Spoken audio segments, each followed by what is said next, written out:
You know that saying, curiosity killed the cat. It's a classic warning, right? Don't poke around too much, but what if curiosity doesn't actually kill you? What if it summons something? Something much, much worse. That's sort of the creepy idea we're diving into today. We're exploring these things called ritual games. Yeah. Specifically, we're looking at 5 ritual games you should never play. And the really unsettling question behind them is, well, it's not are they fake? It's what if they aren't? Okay, really important up front, this deep dive. It's purely for entertainment. Seriously, do not, under any circumstances, try any of these. Absolutely. That warning is crucial because what we're talking about today, these aren't just, campfire stories. They're practices that have bubbled up from internet lore, sometimes even older folklore. They really blur the line between like an urban legend and something people might actually believe or try. So yeah, this isn't a how-to. The goal here is to understand the mechanics, the origins, the chill factor of these games. What do they say about us, about our fascination with the unknown, maybe testing boundaries? It's about understanding, definitely not participating. Right. Okay, let's get into it. Okay. First up, we've got one called The Midnight Man. Mm. The story suggests this one might have come from like an old pagan ritual. Yep. And the idea is you're basically inviting this shadowy thing right into your house. Mm-hmm. A very unwelcome guest, as you said. Yeah, exactly. And what's really striking is how simple the steps sound, but how incredibly specific they are to, kick things off. You write your full name on paper, prick your finger, just a drop of blood on it, light a candle, put all that stuff by your front door. But the timing is key. Exactly 12 a.m., midnight, you start knocking 22 times. And that final knock has to land precisely as the clock ticks to 12:000.01. Then you open the door, blow out the candle, and bam, invitation sent, supposedly. Yeah. It plugs right into that really primal fear, doesn't it? Violating your safe space, your home. Yeah. Suddenly the familiar becomes potentially a trap. That precision is something else. The 22 knocks the exact second. Yeah. And the blood, of course. What is it about these super specific things? Does the lore say why that gives them power? Is it just belief, or is it tapping into older, like, magical ideas? It seems to be a mix. Often you see these specific timings like midnight, these liminal hours. In a lot of belief systems, that's when the veil between worlds is thin, right? So contact is supposedly easier. And the personal items, blood here, maybe a fingernail later, that creates a direct physical link to you, the person doing it. It makes the whole thing feel intensely personal, very high risk. It demands commitment. Okay, so the invitation's out. Yeah. And then you're just wandering your dark house with a candle. Basically, yeah. You have to keep moving, holding that lit candle. And if the candle goes out? That's the bad part. You've got 10 seconds. Just 10 to relight it. 10 seconds. If you don't manage it. Yeah. Well, the lore says that's when you meet the Midnight Man face to face. Right, so yeah, definitely want sturdy candles for that one. Mhm. Or just don't do it. Okay, so if the Midnight Man is about potentially letting something physical into your space, this next one, the Three Kings Ritual, seems different. It feels more psychological, maybe interdimensional. It's about messing with your perception. That's a good way to put it. It definitely raises questions about suggestion, atmosphere, what your own mind can conjure. For this one, the setup is key. You need a large, completely dark room, pitch black, ideally basement, no windows, 3 chairs, 2 mirrors, and crucially, an object from your childhood that you have strong emotional connection to, like a favorite toy, maybe. Right. At exactly 3:33 a.m., another one of those weird times, you sit in the central chair. One mirror is placed on the chair to your left, one to your right, angled so you can see the reflections out of your peripheral vision, but not directly. They supposedly represent your queen and your fool traditionally, aspects of yourself, like your rational side and maybe your subconscious, the unpredictable bits. It's meant to create this symbolic internal dialogue. You're sitting there in the dark, facing mirrors you can't look at. Exactly. The whole ritual is meticulously designed to disorient you, heighten your senses. It's a technique you see in various traditions for inducing altered states. And the lore says, No. what? You start hearing things, voices, whispers, even full conversations. That's what the accounts claim, yes. But the big rule, you absolutely must not look directly into either mirror, not even for a second. And you can't bail halfway through. No, finishing the ritual correctly is paramount. Because if you break the rules or don't finish, people who claim they've done it say they never feel truly alone again. Yeah. That's unsettling. It sounds almost too wild, but the stories are weirdly consistent. From the perspective of the lore, what's supposed to be happening there? What's the mechanism? Often it's described as like creating a bridge Maybe to a shadow self, maybe to some other reality. It seems to exploit the mind's vulnerability in darkness and isolation. The fact that people report similar things, the sounds, the psychological effects, regardless of whether they truly believed it would work beforehand. That points to how powerfully environmental conditioning can affect our perception. It's a pretty compelling example of how a story, a narrative, can actually seem to create sensory experiences. Okay, wow. Let's shift gears slightly. If you thought hide and seek was, just a kid's game, well, meet one man hide and seek, or Hitori Kakurenbo in Japanese. This one is genuinely disturbing because you're not just playing alone. You're supposedly inviting a spirit to play with you inside a doll. It absolutely twists that innocent game idea. It takes an inanimate object, a doll, and you imbue it with something personal, a piece of yourself. Right. It blurs that line between who's the player and what's being played with, between human and something else.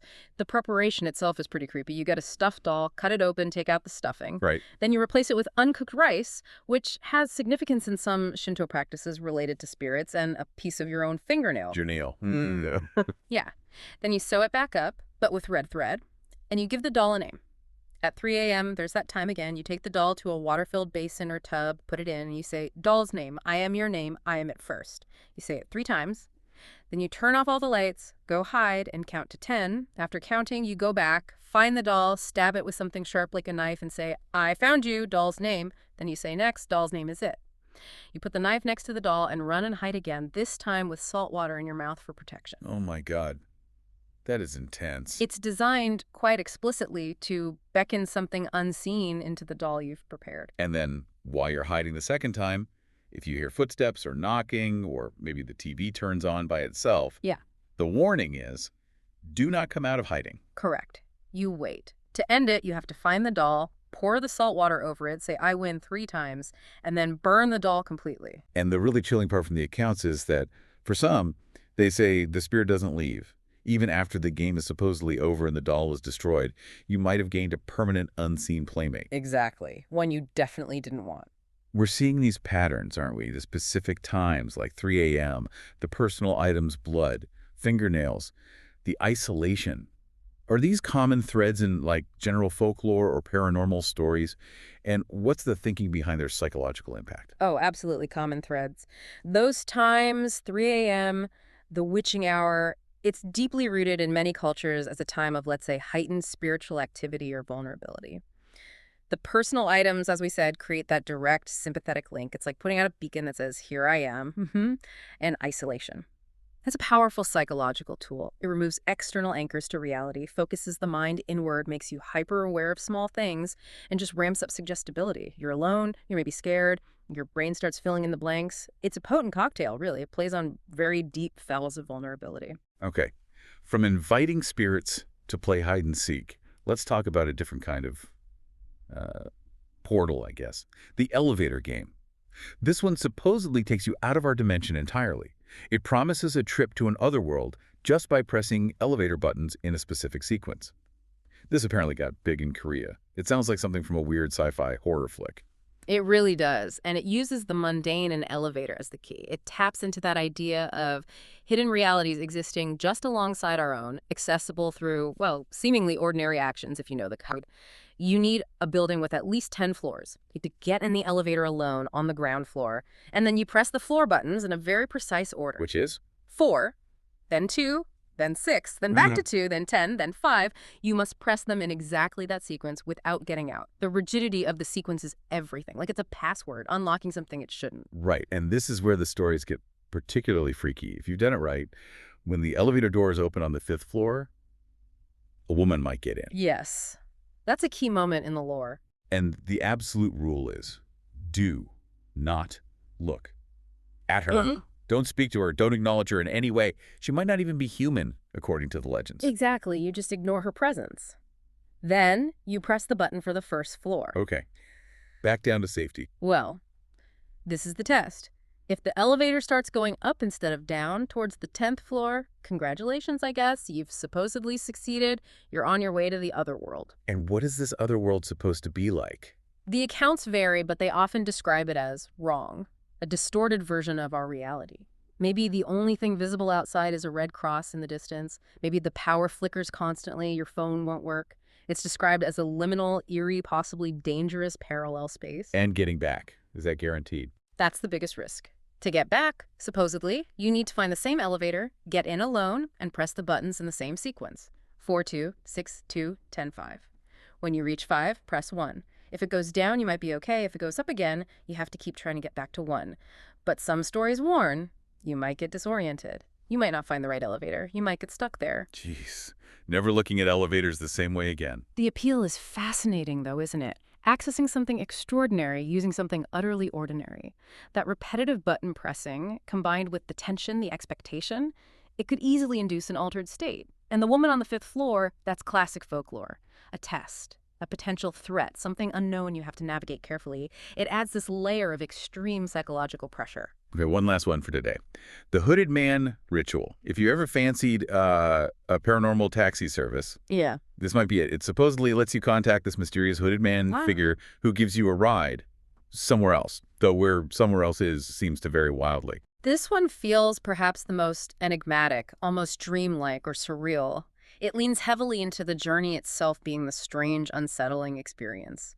To start this one, you apparently need an old-school black rotary phone, landline. Okay, finding one of those might be the first challenge. Right.